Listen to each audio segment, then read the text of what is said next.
Hiya, thank you so much for tuning in to the second episode of the Glasgow Telefest show.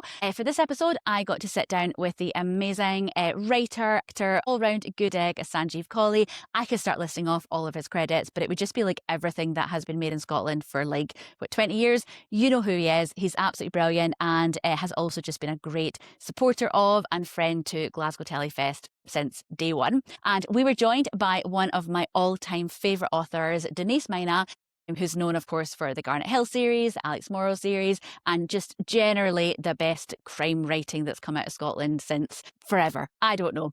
We had a brilliant conversation all about authentic Scottish storytelling, what makes a story authentically Scottish, what a sense of place is all about, and of course we discussed our current crop of 1-minute pilots. If this is your first time joining us, you don't know what the 1-minute pilots are all about, basically, they're exactly that. It's a pilot of about 1 to 2 minutes, and it features a character, a story world. It's just something to give you a little bit of a spark of interest in a story that might one day become a film, a TV series, a digital series, a radio series. Who knows? Could be anything. They're just designed to kind of give you that little moment of, oh, this is interesting. I'd like to know more about this character or more about this story world. We hold open submission windows at various times throughout the year, and there's no eligibility criteria. Absolutely anyone who thinks they've got an idea for something can film a little 1-minute pilot. They can put it in. All of those are seen by our committee. And so at the very least, if you put something in, you will always get some feedback from the committee as to why it wasn't shortlisted. Once the shortlist is chosen, then that goes out to guests of this show who then get to pick their favourites out of that. So it's like the second level of selection, if that makes sense. So we talked about those and they picked a couple that they think you should watch. You can watch them, of course, on our YouTube channel, and maybe you'll completely disagree with them and you can put in a comment and let us know what you think and decide which ones you think should be the next big films or series in Scotland. So that's our show, and I really hope you enjoy it. Denise, I can remember so well reading Garnet Hill for the first time on a train from Atlanta to New Orleans. So going through like Mississippi and Alabama, and there was like Confederate flags out the window and there was no air conditioning. So it was like this sort of sauna and people had cowboy hats on. Could not have been less Scottish. And yet I was just transported viscerally to Glasgow. That's so nice. So is that something that did you set out to do? Do you think about that consciously as you write, that you want to sort of represent Glasgow, or does it just kind of happen? Well, I mean, I don't think I'm not standing for the local council, but I think what you're trying to write is for an audience of you and your pals and the things that you see and that you don't necessarily see represented, So you're not sort of double guessing what, people in LA will read and think it's so Scottish, but you're really just trying to write for your friends and write in a voice. I mean, I think crime fiction really comes from an oral tradition. So I think you're trying to tell a compelling story in a way that makes sense to the viewers. But who are your viewers? That's something that you always have to think about. And for me, it's a panel of 6 Denises in loud dresses and crazy haircuts that they might have done themselves. And, I just sort of wanted to represent Glasgow at that time. I mean, you remember all the Italian cafes and walking everywhere and not having any money and perpetual Blade Runner rain. All the things we love about Glasgow. All the things that I was sitting there on that train, boiling hot, going, I'm so homesick. Feels like I could use some Blade Runner rain right now. I've got like syrup running down my back. Pretty much, yes. And just you could almost taste the square sausage. It was all that. I think that's it's such a beautiful thing. I think about your writing and about so much Scottish writing that it's that specificity of place that it's one of the things that I worry that we kind of lose a little bit sometimes in the film industry because, and it's completely understandable, it's part of the system that they want to appeal to as broad an audience as possible. I mean, I think the sense of place, when things are being made at a very high executive decision level, they're making things for an audience of them, which is not specific. They are not walking from Charing Cross to Annie's Land to sign on. So, the sense of place tends to get lost, that real minutiae, the real detail, that, the real texture of a city or a place. But crime fiction is all about place. I mean, that is one of the really odd things. There are all these odd conventions that we don't question in crime fiction. It's very much about a place and you get a chance to go to different places. What annoys me is it's that thing of will it play in Poughkeepsie or will it play in Tunbridge Wells? Yeah. Someone in Tunbridge Wells doesn't need to hear about Tunbridge Wells. No, that's Do you know what I mean? They need to about something else. They need to be transported to another world. Yeah. I love how specific Denise's writing is. Because it's probably not a self-conscious committing to being from you know, that postcode in Glasgow, whatever, but it's just about you and telling your authentic story. And, you know, we'll happily sit and lap up something from Baltimore Yes. and take in their very cultural Because it's so references. specific. Yeah, and I think that the specificity of place strangely actually lends itself to really universal themes. Yeah. Because as you say, people in Tunbridge Wells sign on and people in Baltimore sign on. Yeah. And they actually connect with the people of Glasgow doing that. And I think you're right that executive level is maybe part of what dilutes it. Do you remember when you first watched The Wire? Yeah. We watched, and Totally. I mean, you know, Scottish things always have the subtitles on. That's how people watch now, Yeah. because, and the great unspoken thing about the TV industry is flat screen tellies have rubbish sound. Yeah, Everyone true. watches them with the Yeah. subtitles on. It's the new way we're watching it, and there's no excuse now. You can be as specific as you want. Yep. You can deep dive into vernacular. There's no excuses now. It's funny you mentioned The Wire, actually, because I absolutely adore The Wire. Oh, it's brilliant. 2 hours, I didn't know what was going on. There was no patronising being led by the nose. If you don't know what a re-up is, you'll soon find out, and I didn't. And I remember once I was kind of underemployed at the time, and I must have binged about 6 in one day, and then my daughter Ruby, who must have been about 14 at the time, she came home from school and she really fancied some cereal. So she's pouring herself some sugar puffs. I had to stop myself from saying, could you hook a brother up? I was so deep. Could you give me a re-up on the puffs? I had to stop myself because I'd absolutely committed, because I wanted to make that journey. Yes. And the thing is, we do that with your books. We do it with Train Spotting. I always quote Train Spotting. Yeah. It didn't really resonate till about page 60. And then something went, and I am a Leith junkie. Yeah. This very middle class Bishop Briggs boy is a Leith junkie, and I'm getting it, and I'm in that world because Irving Welsh isn't going to dilute anything for me. He's here. I have to make that journey, and I'm happy to make the journey because, like I say, I don't want to read about my life. I want an insight into another world. I mean, stories are universal, but places are specific. And I really, really don't get that thing where, because I think there's another thing at play. I don't know if you find this today. You don't, because you commit to being Scottish, but we were always told that it's not enough to be Scottish. Of course it is. You know, and I can tell a Scottish Asian story, and it annoys me when sometimes people come at you and say it's a bit too, no one's going to get it. Well, why wouldn't they? Stories are universal. Yeah. Themes are universal. I come from a different tradition. I come from a tradition of Scots who went abroad, right? So I grew up like in Paris and Norway and stuff like that. And I think it was the tail end of the empire. It never occurred to us at any point that they would not be delighted we were there because we're Scottish. So we're like a blank in Scrabble. We're not immigrants. We're Scottish. Lucky you. Here we are. Do you know, like the Scots being Absolutely. engineers? I mean, Yeah. lots of people come from that tradition where there isn't a lot of cringe Scottish, Yeah. but maybe at that commissioning level. Because there used to be an accent. The Scottish God, actors would have Yes. the little tiptoe Scottish accent. It's a little bit Scottish. Where are you from? Yeah. Do you know what I mean? You know, people can understand what you're saying. You don't have to melt it down. Also, the other thing, sorry to interrupt, another thing about authenticity is that it's a weird thing. It's like a sixth sense. You can sense if something's authentic, whether or not you can prove that for a fact. Yes. Do you know what I mean? Like if something's set in Texas and you're not from Texas, you might not get there's a weird thing. It's like, I kind of know this is slightly off. I was chatting to Kate Dickey, the amazing Kate Dickey, about this. So we both did Department Q together. Now, I need to break this down a wee bit. So the story of Department Q is, have you seen it yet? Yes. So as you'll know, it's a series of, is it Norwegian? Swedish? Danish. Is it It's Danish? Danish. Sorry, Danish. Oh my God, it's Scandi bingo there. Yeah. Danish, but it's Keeper of Small Causes. Yeah, Lost Causes. Keeper of Lost Causes. Yes. I think it's 9 books. So anyway, Scott Frank, who's from San Francisco, a beautiful, lovely man. He wrote and directed The Queen's Gambit, which is amazing. Oh, yeah. He had the rights to the books, and he hadn't done anything with them. I don't know how long he had them, say 4 or 5 years. Finds himself in Edinburgh, falls in love with Edinburgh, falls in love with Scottish people, falls in love with Scottish vernacular, says we're setting in Scotland. So that's the reason why it's in Scotland. And he told all of us, he says, I love what you guys do, lean into it, right? So then the show went out. It couldn't have gone much better, actually, in terms of international reaction. And I met the amazing Kate Dickey a couple of weeks afterwards in Arrival at Hubcaps, like, can you believe how well this has gone? And she said, the best thing for me about Department Q is that the number of times that I've done a job on, Kate Dickey has done everything, right? Game of Thrones, everything. Number of times I've said to the director, are you okay with this accent? We love you. We love everything about you. Please, yes. And then 3 months later, you're in the booth doing a diluted version of your own accent.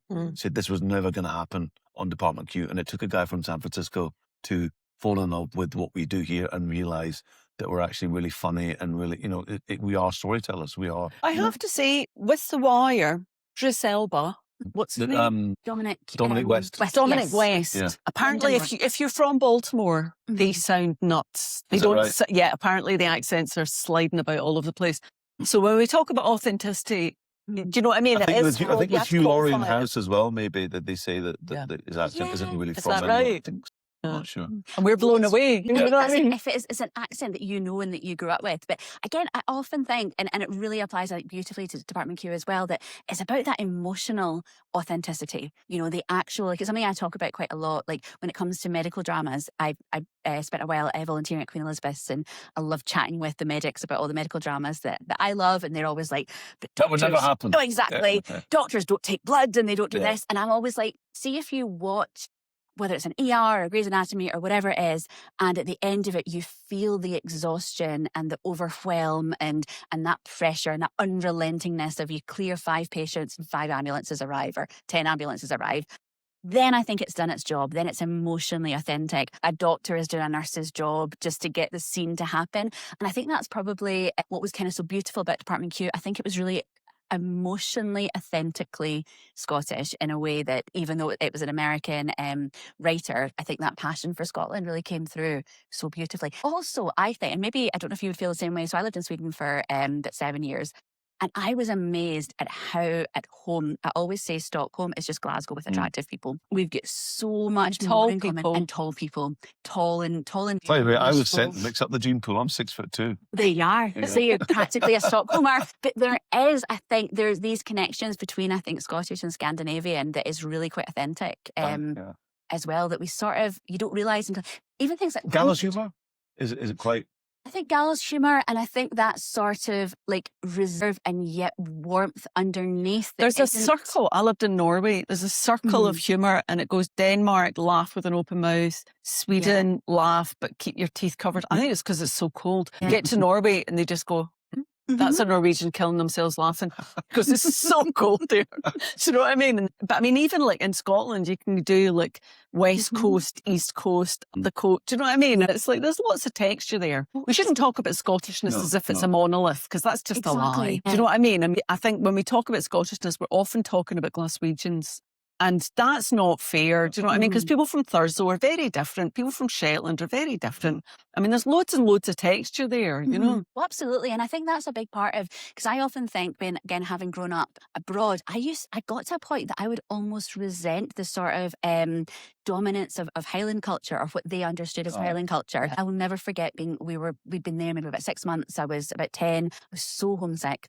And my dad came home one day and said, I found this Scottish festival we can go to like this weekend. This was maybe the year after, yes, it would have been about 89, 90. And so it was right after the Glasgow Garden Festival. And so I was thinking it would be like that. And I was like, I'm going to get Iron Brew. There's going to be the Bruins. There's going to be like Tablet. Yeah. And of course you show up and they're all like, hidely diddly, tossing the caber. And I was sitting there going, what's this? That's amazing. I went to a festival in Canada once and it was a celebration of Scots-Irish culture. I was there with Ian Rankin and a bunch of other Scottish writers, Rog Glass and Alan Bissett was there. And we were in a pub that was all like turbo and brass. Pipe band came into the pub and there were women wearing buckle hats and kilts. And it was like, this is like a mashup. This is like you took acid and... Brigadont. I don't know. Brigadont. All the Scottish people went outside and stood in the smokers' corral because we were like, I'm not staying in there if there's a pipe band. I don't want to go deaf. Especially at that period as well, because I think, in years since now, we'll wear like kilts at weddings and things. But like when I was a wee girl in the 80s, you would get beat up in Glasgow for wearing a kilt, and quite right too. So it just felt like such a sort of distant thing. But then at the same time, that sort of culture, that isn't that relevant to the Highlands of today either. I speak to a lot of Highland writers and I'm kind of going, oh, the Americans all know you guys. And they're like, no, they don't. Yeah. They know Americans' imaginations about us. Yeah. And it's actually very different. And I think that, again, it comes back to just that authenticity. Yeah. Of What's tricky, though, is that, and I always thought given the size and population of Scotland, we do punch high in terms of, like, for example, if you were to go to Japan or to, I don't know, to Samarkand or anywhere, Baltimore, let's say Baltimore again, and say, Scotland, name 5 things, they can name 5 things. They can say whiskey, Sean Connery, golf, castles, mist. I mean, not the things that we know. Yeah, not but, Paris. But I guess they're just thinking from an executive level, well, you've got the cultural weight there, exploit that. Let's see some Mystic Castles. Outlander doesn't help. Outlander has been huge It's been for absolutely, Scottish people culture. moved here. Diana Gabaldon Absolutely, yeah. has, sold Scotland. I mean, it is a Walter Scotty Scotland. But still, do you know what I mean? People are really excited to meet you because of Outlander. Absolutely. But it's like you say, it's a slice of Scotland. Yeah. When you go back to, was it 95, that Braveheart and Trainspotting came out in the same year? Yeah. I think, well, there's two very different versions of Scotland, and they're both valid. One's historical, one's present day, and one's slightly... Anyway, but the point is that there should be a spectrum. Yes. And I loved the divergence there. Imagine you had been to see Braveheart and you fancied more of the same and you went to see Trainspotting. Yeah. It's a very, very different version of Scotland, a very modern take. And I keep coming back to the storytelling thing. I mean, I know what you're saying about you don't homogenise Scotland, but I do think we're brilliant storytellers. Yeah. Be it Glasgow, Fife, anywhere, Shetland. I mean, I think there's just that kind of tradition. And I come at it from someone that wasn't born here. I come from a Punjabi culture, which is also very good at storytelling. That is exactly the same. But I think that's about coming from somewhere where there isn't a lot of money. So storytelling is a way that you can compete without saying, I've got 9 cars. I mean, language is the cheapest cheapest currency resort. Yeah. Do you know what I mean? Yeah. So true. And and there is such, because if you look at across the world, so many of these really rich cultural areas with stories, music, so much of it does come from the working class or from areas of a lot of poverty. Well, Marx says working class people make things, everybody else exploits it. So all fashion comes from the street, all storytelling comes from the street and the living room. And then people make it into some sort of monster mash of copies of it. Do you know what I mean? Exactly. Yeah. And I think that is such a strong argument then for, I think all storytelling industries, whatever they may be, they need to come through the grassroots and up. I think what's happened in the film industry over the last few decades, I don't think anybody was necessarily out to get anybody. It was just the economics, and it's how the business sort of evolved. It has become a bit top down. That's risk averseness. That's where it comes from. And so what obviously we're trying to do here is just kind of flip it around. So it starts from the stories and then this, Claire, the proof is there when the beautiful the internet has been the source of good and evil, but it's been very democratizing, and you see stuff that Scottish people put on YouTube and you think, my God, I'm seeing a very funny, authentic Scotland here that will never make it to the screens because it'll be through several filters, several execs. They'll have 7 sheets of shite exec out of it before it ever saw a screen. But when you actually have someone just doing this stuff, I want to see, and I know that's what you are championing, is that there to change the gatekeepers or not have any gatekeepers. Yeah. Or actually, it's letting the audience be the gatekeepers, I think. And that's really what matters. Because I think often people, you talk about, getting rid of gatekeepers, which is part of it to some extent. But then they kind of go, well, won't a load of rubbish come through? Well, no, because nobody will watch it. And then it'll kind of...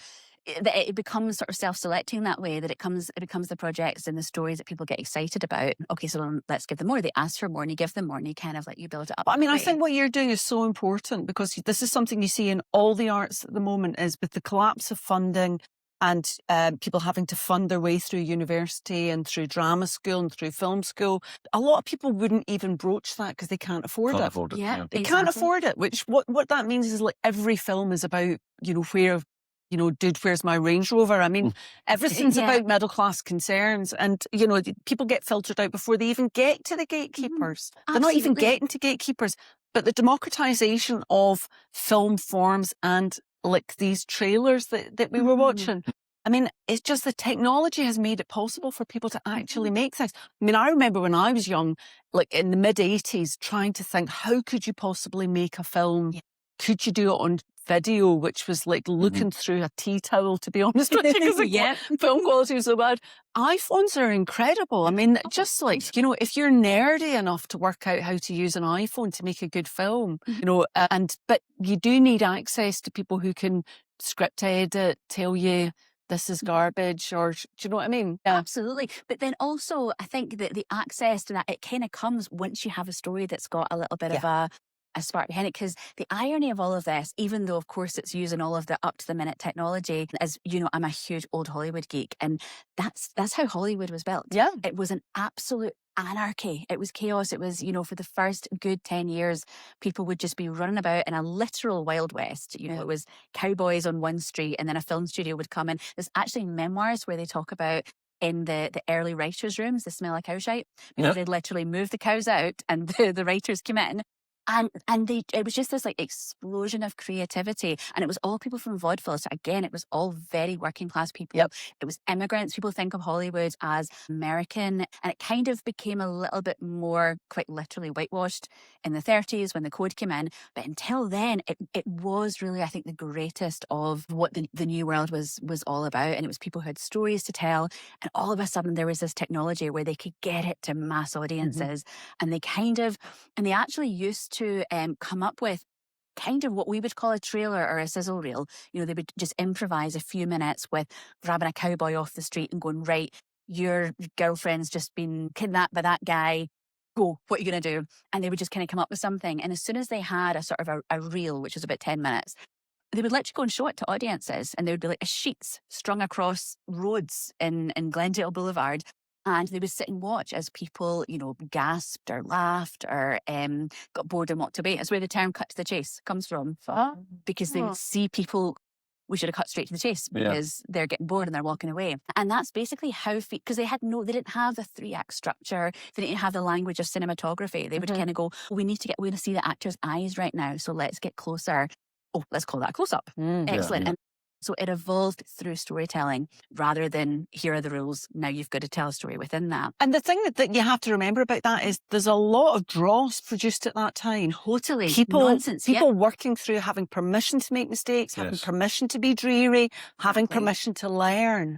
That's what you need is permission. You don't go straight from using your phone to talk to people and then but you have to be prepared. If you won't make mistakes, you won't ever make anything. And also people don't always arrive at their own voice straight away. I know from my personal experience that the first stuff I wrote was very Eddie Izzard or very Victoria Wood or very, you know, Fry Laurie or very Amanda Nucci. And it took me a couple of years maybe to write that out. And I thankfully had, you know, I was working on various sketch shows, which don't really exist anymore. I mean, that was my way of finding my voice was, you know, no, they don't. It's a shame. For me, it was like we're talking about 2-minute pilots. I mean, it's a sketch, you know, that's the thing about the spectrum of stuff that we've got, that you've collated is that some of them are possibly more sketchy and you're thinking, I don't know if there's a bigger story here. Some of them are, there's a bigger story here. And I used to love writing skeleton. One of my favorite, I didn't write this obviously, it was The Fast Show, right?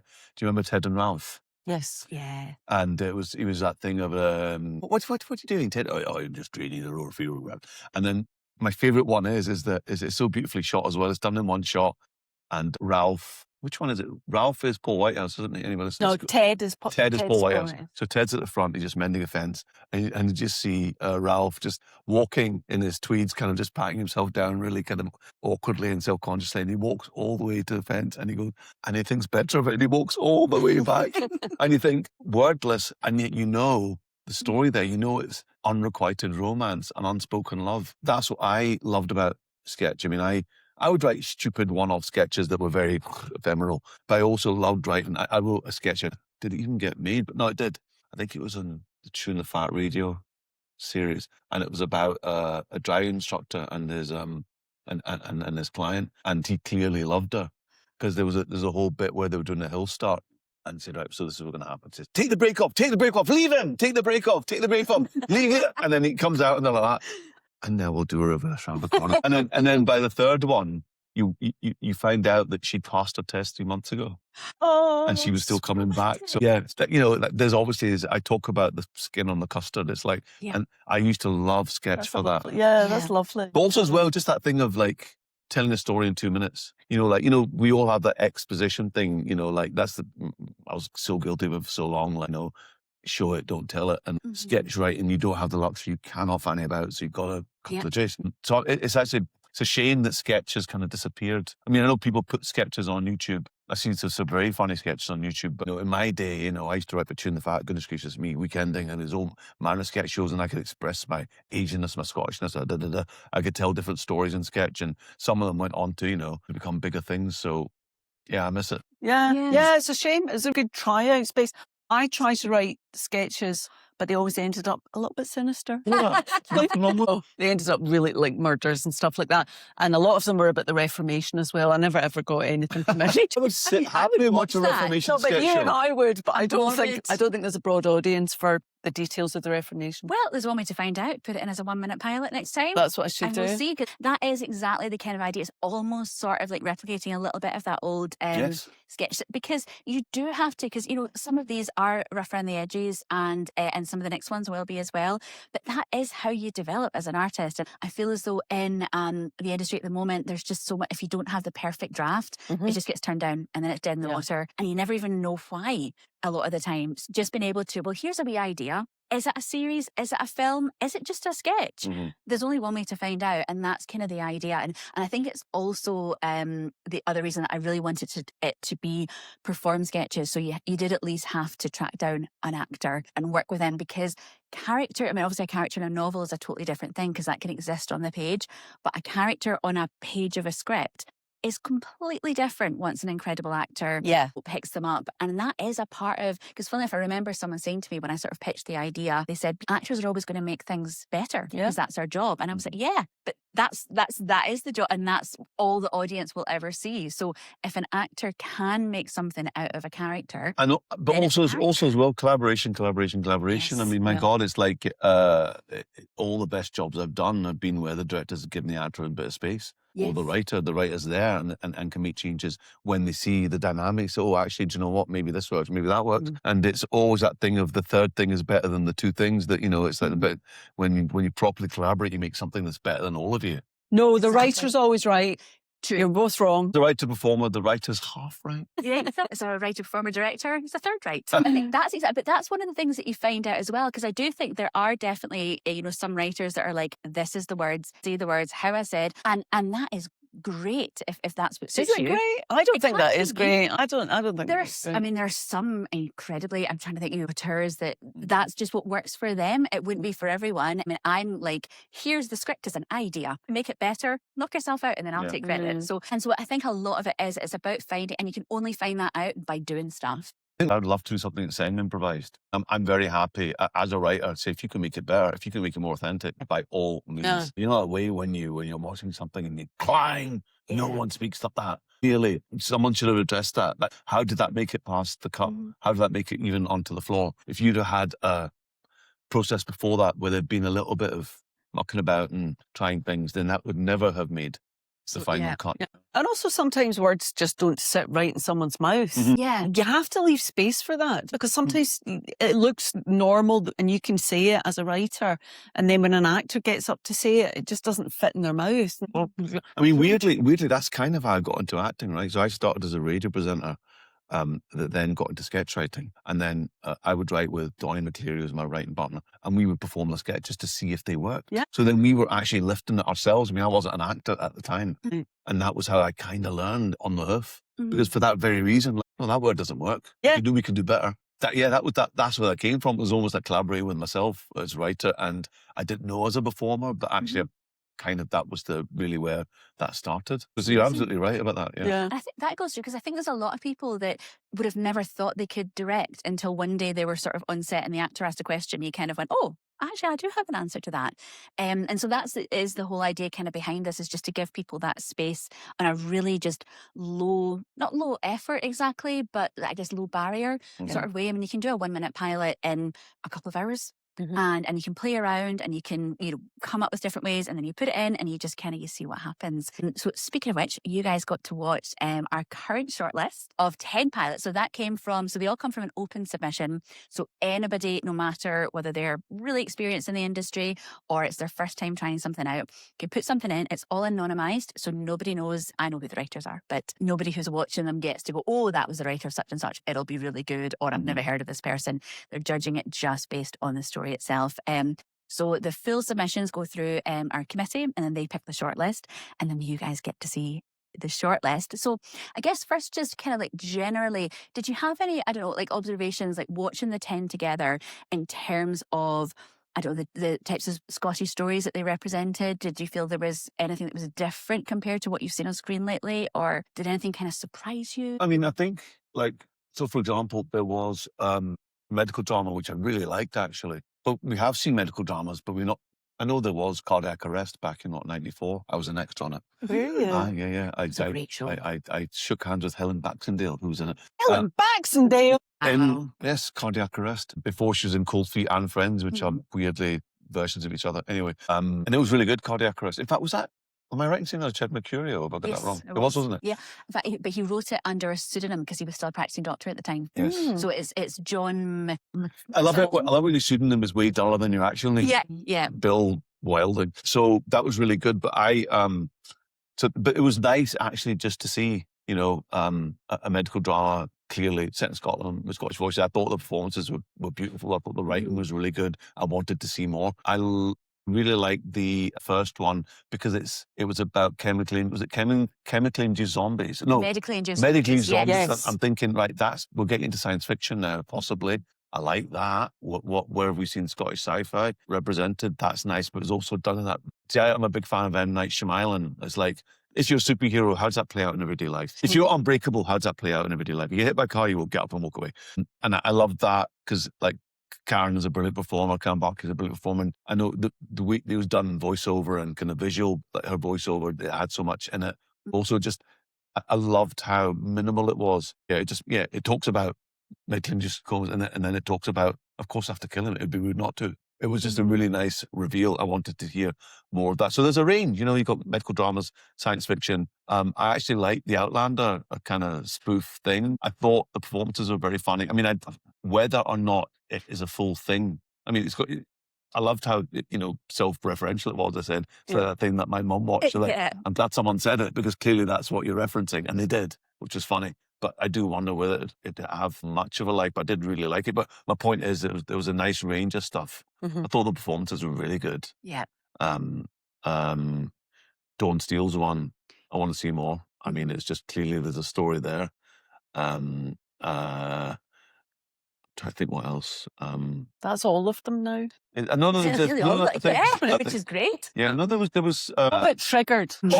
All right, so I thought that was great. I loved the ones that had a sort of open ending that made you want to see more. So it has a sort of record scratch stop. I love Triggered, where the guy is doing it into his camera and he finds a gun. He leaves his coat in a pub, finds a gun in the pocket. He doesn't know what to do with the thing. I thought that was really, there was loads to unpack there. Yeah.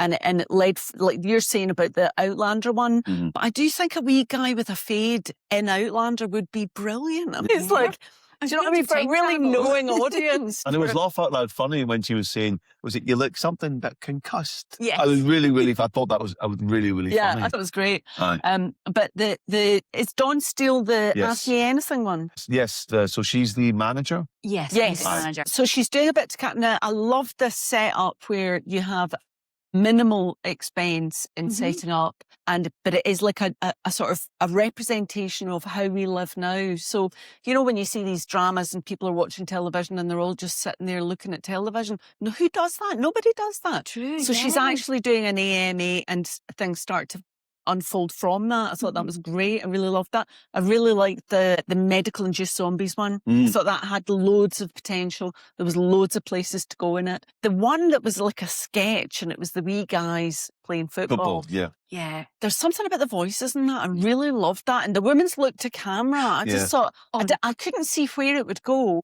Maybe not so much from the kind of the narrative within that 2 minutes, but that world. Yes. Because that there's politics in that world, of like junior local football. I've seen it. I took my son to football for many years, and it's funny seeing the wee kind of power plays playing out. Oh, big time. So you could see, maybe not from that sketch, but there is a world there.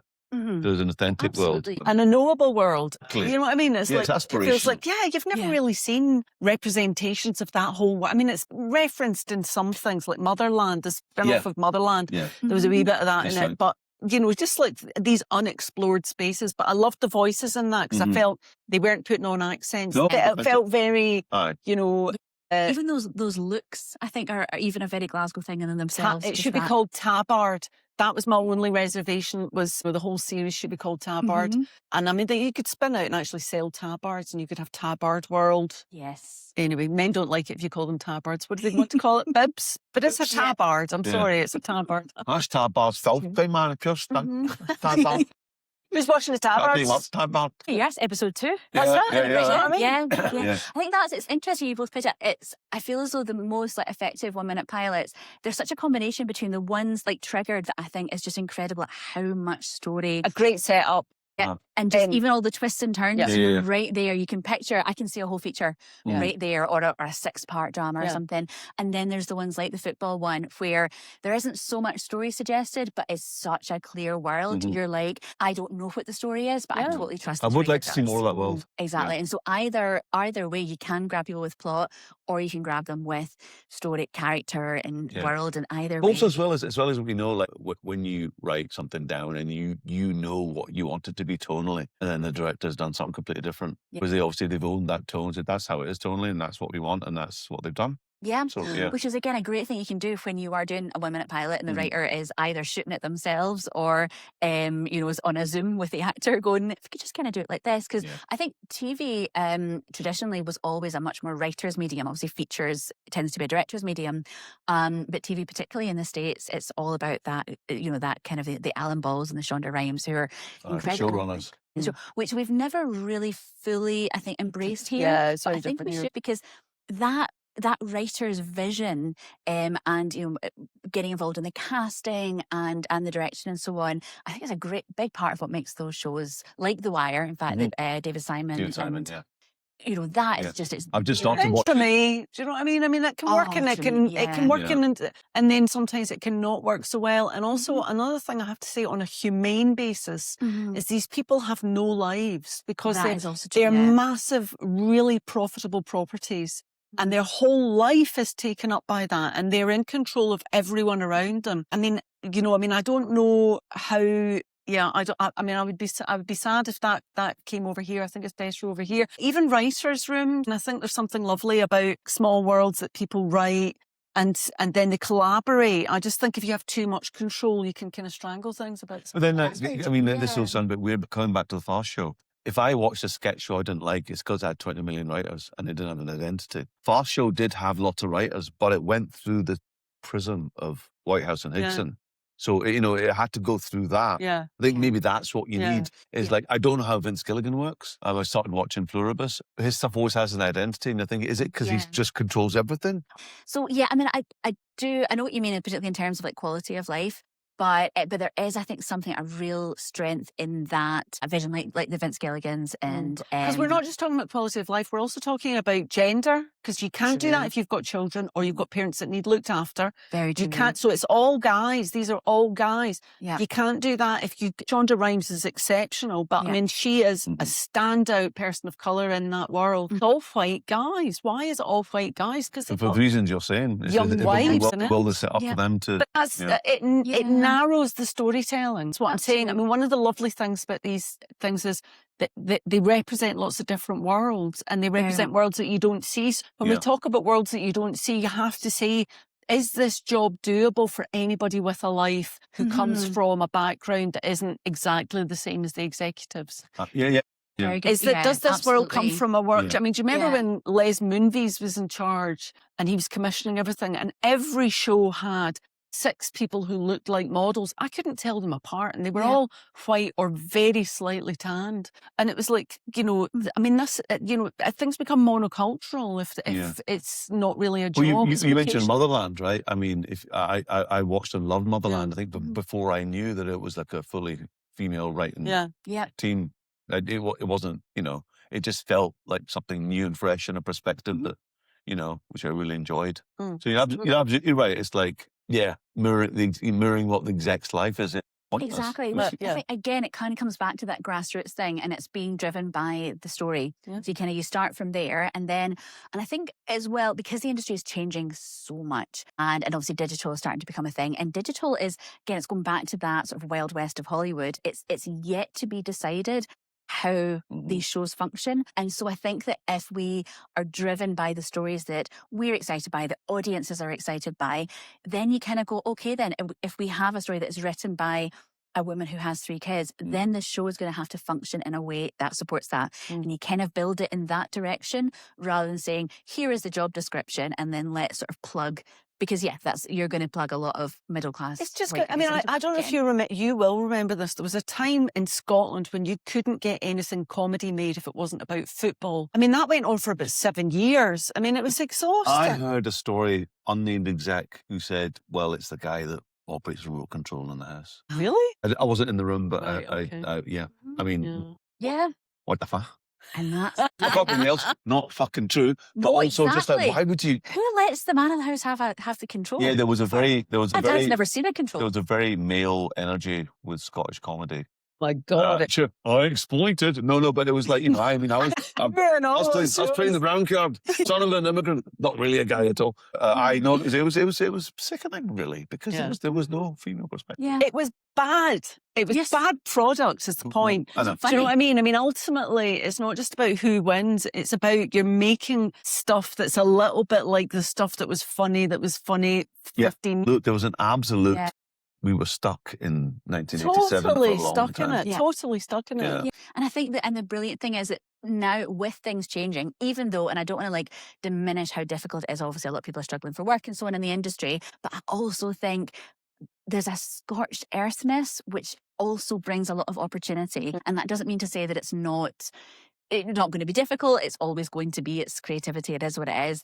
But I do think there's an awful lot of reason for optimism. And again, if we're driven by stories that are exciting audiences, then I think we kind of can't lose, really. So that. Well, I was lucky enough to be involved in 2 productions. One I mentioned is Department Q, one is I Swear. And I Swear is the best film I've seen in 15 years. And it was authentically Scottish. Yeah. I mean, I know that the lead wasn't Scottish, but you're so bloody good at playing John Davidson, they may as well have been. But it felt like, even forgetting the subject matter, it's a bit like watching Gregory's Girl. I feel at home here. I'm not from Cumbernauld, but that was why Gregory's Girl, I think, did so well, because it was so true and so authentic that, it did play out in New York. People knew there was an authenticity here. And I am quietly optimistic, as you can be when you're Scottish. You can't be loudly optimistic.